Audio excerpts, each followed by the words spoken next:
আজকে দেখব যে কিভাবে আমরা কোন কয়েনগুলো নিয়ে কাজ করব, কোন কয়েনের র্যাঙ্কিং কিভাবে দেখতে হয় সেটা। তাহলে আপনি বাইন্যান্সের ফিডে ঢোকার পরে এরকমই দেখতে পাবেন। এই যে লাইনটা সোজা টান দিলে দেখতে পারবেন মার্কেট ক্যাপ। এখানে যেটা আছে BTC number 1, Ethereum 2, XRP 3, HDT 4, Solana 5, BNB 6।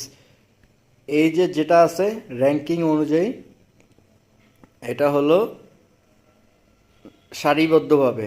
এভাবেই সবার র্যাঙ্কিং। সবসময় আমরা চেষ্টা করব যে যে কয়েন টোকেনগুলো একটু ওল্ডেস্ট সেগুলো নিয়ে কাজ করা। তাহলে আমরা এখান ছাড়াও আরেকটাভাবে দেখতে পারবো। যেমন ধরেন হটে গেলাম, তাহলে কি করব, এখান থেকে আমরা র্যান্ডম একটা যে কোনো চয়েস করব। হ্যাঁ, অ্যাজ লাইক এই যে বিসিএস, বিটকয়েন ক্যাশ যেটাকে বলে।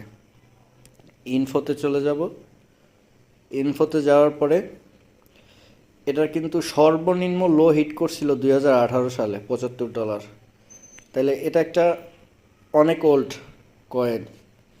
এটা আমরা কাজ করতে পারি। আরও একভাবে দেখা যায়, সেটা হচ্ছে এই যে আমরা চলে যাব 1 মান্থ। 1 মান্থে গেলে এই যে সর্বপ্রথমটাই হলো এটা লঞ্চিং ডেট। এটা লঞ্চ হয়েছে 2023 সালের 5 মাসের 1 তারিখে। এভাবে আমরা দেখতে পারি। আর ওল্ড কয়েনগুলো নিয়ে কাজ করলে ভালো প্রফিট করার চান্স থাকে।